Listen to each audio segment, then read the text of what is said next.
और इधर केशवदेव मौर्य का बड़ा बयान सामने आ गया है। अखिलेश ने गठबंधन छोड़ने पर मजबूर कर दिया।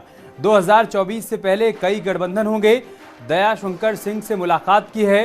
राजनीति में संभावनाओं से इनकार नहीं किया जा सकता है, ये कहा है केशवदेव मौर्य ने। महान दल के राष्ट्रीय अध्यक्ष हैं। 2022 का चुनाव समाजवादी पार्टी गठबंधन के साथ लड़ा था।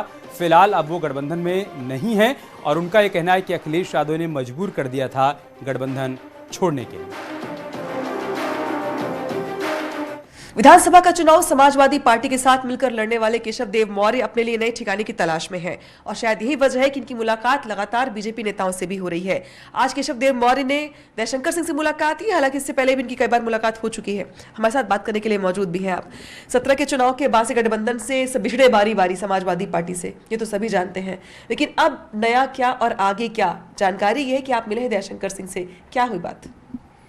देखिए, समाजवादी पार्टी की जहाँ तक बात रही, समाजवादी पार्टी गठबंधन मेरा नेचुरल गठबंधन था, क्योंकि मैं भी दलित, पिछड़े और अल्पसंख्यकों के हित में राजनीति करता हूँ और हमारी विचारधारा उन्हीं के इर्द गिर्द है।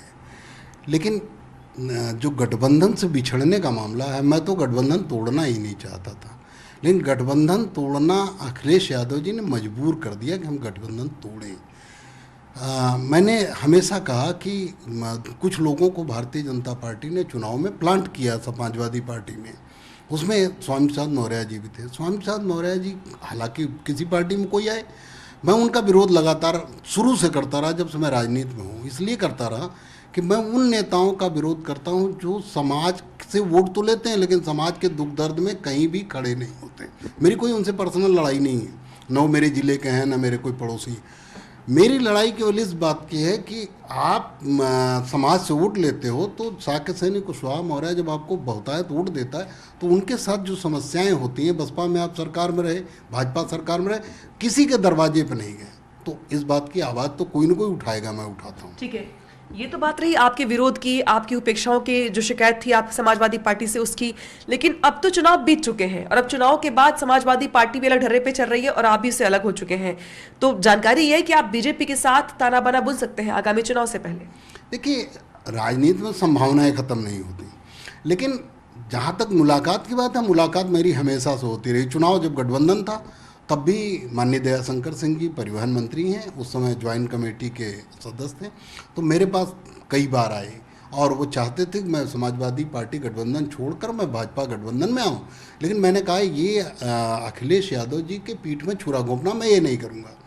लेकिन जब गठबंधन टूट गया, मैं देखिए पर्दे के पीछे नहीं करता और लोगों की तरह कि गठबंधन में हूँ और अपना रास्ता बनाता रहूँ, नहीं।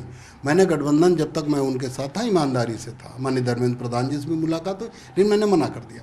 लेकिन जब चूँकि गठबंधन से अलग हूँ और समाजवादी पार्टी की मेरी ज़रूरत अगर होती तो मैं अगर नाराज़ था, वो बुला के मुझे समझाते या मुझे पुचकारते। उन्होंने आदेश कर दिया कि गाड़ी दिया था उन्होंने, वो भी वापस ले लिया, तो रिश्ते तो ख़त्म है। तो हम राजनीति कर रहे हैं, कहीं ना कहीं गठबंधन में प्रयास करेंगे कि 2024 में कोई नया गठबंधन बनाए। लेकिन अभी जो मुलाकात है वो हमारी जनता के मुद्दों पर थी, कुछ काम थे लोगों के, कुछ पर्सनल मेरे काम थे, इस वजह से मैं माननीय दयाशंकर सिंह जी से मिला और उसके पहले भी मैं कई बार मिल चुका हूँ। आपकी मुलाकात कई बार हो चुकी है, तो क्या इन मुलाकातों में काम के अलावा भविष्य को लेकर, राजनीतिक भविष्य को लेकर आपकी पार्टी की और आपको लेकर भी कुछ बात हुई है? उनकी ओर से ग्रीन सिग्नल दिया गया है या कुछ भविष्य को लेकर कहा गया कि नहीं इस चुनाव से पहले तब किया जाएगा, या अभी से शुरुआत की तैयारी? नहीं, अभी इसमें ऐसा कोई संभावना देखने से कोई फायदा नहीं है। अभी चूंकि लोकसभा का चुनाव बहुत दूर है और गठबंधन जो भी होते हैं राजनीतिक गठबंधन नज़दीक होके होते हैं। अभी कोई ऐसी ना तो उनकी तरफ से कोई पहल है और ना मैंने ऐसी कोई बात की। अभी पर्सनल काम से हमारी उनकी गठबंधन सपा गठबंधन थे तब भी मैंने कहा मुलाकात हुई, माननीय दयाशंकर सिंह जी से अभी भी होती है। सॉफ्ट कॉर्नर तो है बीजेपी के लिए, आपके अंदर सॉफ्ट कॉर्नर तो है कि जिस तरीके से दयाशंकर सिंह से मुलाकात कर रहे हैं आप, तो एक जो फर्स्ट स्टेप होता है वो तो आपने चढ़ ही लिया है कम से कम। नहीं, सॉफ्ट कॉर्नर मेरा नहीं है।